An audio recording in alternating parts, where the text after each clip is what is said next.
પાટણ નગરપાલિકાની કારોબારી સમિતિની મહત્વપૂર્ણ બેઠક કારોબારી અધ્યક્ષ નીલમ પટેલની અધ્યક્ષતામાં યોજાઈ હતી, જેમાં કુલ 8 સભ્યો હાજર અને 3 સભ્યોમાં મનોજ ઠાકોર તેમજ વિજયાબેન બારોટ અને નવીન પ્રજાપતિ ગેરહાજર રહ્યા હતા। આ બેઠકમાં મુખ્ય 26 કામો અને 5 વધારાના કામો મળીને કુલ 31 વિકાસલક્ષી કામોને કારોબારી સમિતિ દ્વારા સર્વસંમતિથી મંજૂરી આપવામાં આવી છે। પાટણ નગરપાલિકા કારોબારી સમિતિની બેઠકમાં શહેરના નાગરિકોને સ્પર્શતા વિવિધ પ્રાથમિક સુવિધાના પ્રશ્નો અંગે ચર્ચા વિચારણા કરીને નિર્ણયો લેવામાં આવ્યા હતા। શહેરમાં ગટર વ્યવસ્થાની સમસ્યાના ઉકેલ માટે જનરેટર અને મોટરોની ખરીદી તેમજ પીવાના પાણીની સુવિધા માટે મોટરો, વરસાદી પાણીના નિકાલ, સ્વચ્છતા અને રસ્તાઓની મરામત સંબંધિત કામો મંજૂર કરવામાં આવ્યા છે। ભવિષ્યમાં નગરપાલિકા વિસ્તારમાં ગટરની સમસ્યાનું કાયમી નિરાકરણ આવે તે માટેના આયોજન માટે આગળ વધવામાં આવી રહ્યું છે। વોટર ડિપાર્ટમેન્ટના 11 જેટલા કામો તેમજ હાઈવે પર પાણીની પાઇપલાઇન નાખવાનું મોટું કામ પણ કારોબારી સમિતિમાં મંજૂર કરવામાં આવ્યું છે। આ ઉપરાંત પૂર્વ કોર્પોરેટર દીક્ષિત પટેલની રજૂઆત ધ્યાને લઈને પોલીસ સ્ટેશન પાસે જગ્યાની ફાળવણી અંગે મંજૂરી આપવામાં આવી છે, જ્યાં નગરપાલિકા દ્વારા સર્વે કર્યા બાદ આગળની કાર્યવાહી કરવામાં આવશે। તાત્કાલિક ધોરણે ડીવીઆર ખરીદવાના આયોજનોને પણ સર્વસંમતિથી મંજૂર કરાયું છે। સાથે જ રોટલિયા હનુમાનથી ટ્રાયેંગલ થઈને આગળ ઊંઝા 3 રસ્તા સુધીના મંજૂર થયેલા રોડનું કામ પૂર્ણ કરવા માટે થોડી પહોળાઈ ઘટાડીને 700 મીટર સુધી રોડ લઈ જવાનો નિર્ણય લેવામાં આવ્યો છે, જેનાથી ભવિષ્યમાં તે વિસ્તારના લોકો સીધા ઊંઝા 3 રસ્તા સુધી પહોંચી શકશે।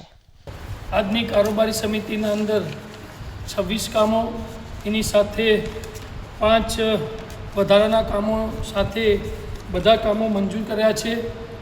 પાટણ શહેરની જે પણ ગટરની વ્યવસ્થાની તકલીફ હોય એના માટે જનરેટર, મોટરો, પાણીની વ્યવસ્થા માટે મોટરો અને વરસાદી પાણી નિકાલ માટે, સ્વચ્છતા માટે એના પણ શહેરના સુંદર રસ્તા વ્યવસ્થા માટે પણ એનું આજે આ કારોબારી સમિતિમાં બધા કામ મંજૂર કરવામાં આવે છે।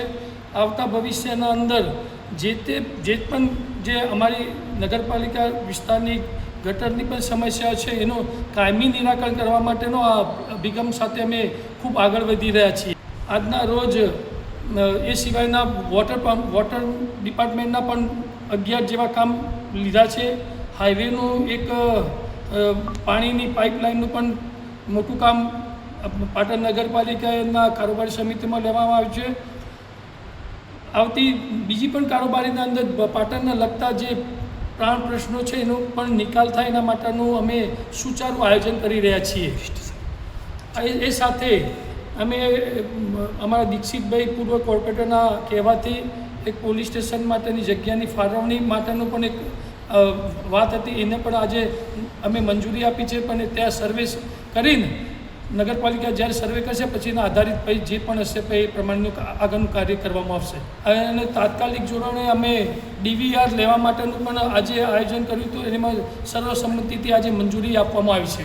ટોટલી હનુમાનથી ટ્રાયેંગલ થઈને આગળ જે ઊંઝા 3 રસ્તાનો જે રોડ મંજૂર થયેલો હતો એને પૂર્ણ થાય એના માટેનો થોડો લંબાઈ ઘટાડીને એને 700 મીટર સુધી લઈ જવા માટેનો આજે એક નિર્ણય સારું અને ભવિષ્યના અંદર એ વિસ્તારના લોકો પણ સીધા ઊંઝા 3 રસ્તા સુધી પહોંચી જશે એનું પણ એનું આયોજન કરીને એ પણ મંજૂર કરવામાં આવ્યું છે।